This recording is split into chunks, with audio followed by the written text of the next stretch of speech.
ঘটনাটা হইলো আমি যেতাম আসলাম আমবাসা থেকে আগরতলা।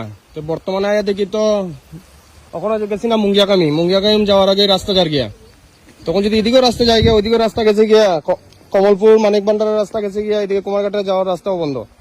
সব দিকে রাস্তা যদি জায়গা তাইলে মানুষ চলাচল করবো কেমনে? এই হলো বর্তমানে আজকের পরিস্থিতি। এখন যেটা আমি বর্তমানে আজকে কয় তারিখ বা 22 তারিখ না নি, আজকে 22 তারিখের এই আজকে হলো বৃহস্পতিবার।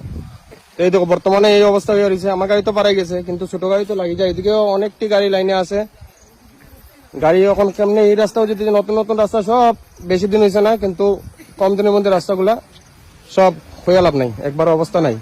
তবে ঝুঁকি নিয়ে গাড়ি লইয়া চলাচল করে তখন এইলো অবস্থা, কিন্তু রাস্তাটা জায়গা নিয়ে ওইটা হলো কথা। এইদিকে 10 নামার আশা আছে, দেখো এই দিক থেকে যদি 10 নামে তাহলে বহু সমস্যা হইব। কিন্তু গাড়ি তো ছোট গাড়ি বড় গাড়ি তো চলে এখন বর্তমানে, কিন্তু কোন সময় রাস্তাটা যায় গিয়া আমি আগরতলা দিয়ে ঘুরিয়ে আইতে রাস্তা পাইমুনি না, এটা একটা কথা। নতুন নতুন রাস্তা বানাইয়া গেল না 1 বছর, এই সময়ে এই রাস্তার কাহিনী এমন হয়ে গেছে। এখন তো অকন যাইব লাগে আমার, এটা তো অকন যাইব অকন যায়। বৃষ্টি দিলেও তো রাস্তা লইয়া যাইব ইয়ে লাগে আমার।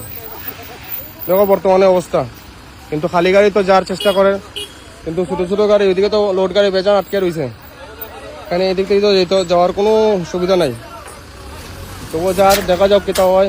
বড় বড় গাড়ি তো আইছে, কি হইব আমরা ত্রিপুরাবাসীর রাস্তাঘাট নিয়ে? এদিকেও বন্ধ এদিকেও বন্ধ হয়ে যায় যদি এখন, তো মানুষ কি তা হেলিকপ্টার দিয়ে চলাচল করবো না? রাস্তার কথা কয়ে লাভ নাই। দেখো বড় বড় গাড়ি আইছে, দেখা যাক যেতে পারেনি এটা। মানে তো একটা ট্যাক্স লাগছে, মানে জেসিবি লাগছে কাজও, কিন্তু জেসিবি কাজ করে কি কাজ করবো আমি ওইটা বুঝি না। জেসিবি এই 10 যাওয়াটা রাস্তা যাওয়াটা আটকাইতে পারবো নি, ওই তো একটা কথা।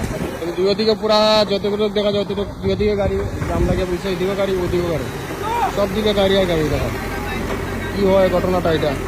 জেসিবি দিয়ে ওই নালার জলগুলো যেমনি রাস্তা না যায়, ওই কারণে জেসিবি দিয়ে ওই জায়গাটা পরিষ্কার করে দেওয়ার জন্য। জল গেলে তো আরো তাড়াতাড়ি রাস্তাটা যাবো গিয়া বৃষ্টি দিলে, এই কারণে নালার পরিষ্কার করে দেবে, এটা বুঝলাম তো সময়। এখন আরেক সাইডে গেছে গিয়া, আগে তো খালি ওই সাইডে আসলো, অন এই সাইডে গেছে গিয়া, এখন সব দিকে টুকরা হয়ে গেছে। অন আস্তে আস্তে এদিকে নামি যাবো, এই দেখো অবস্থা। সেকেন্ডে বিশ্বাস নাই কোন সময় কি হয়।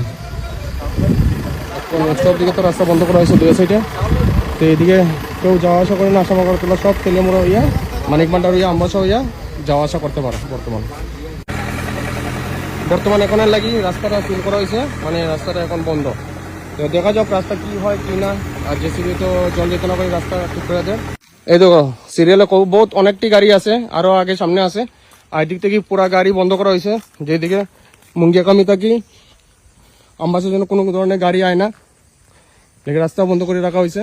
দেখা যাক কি হয়। রাস্তাটা কোনো আছে যাইব গিয়া, তখন টোটালি সব গাড়ি ঘোড়া বন্ধ।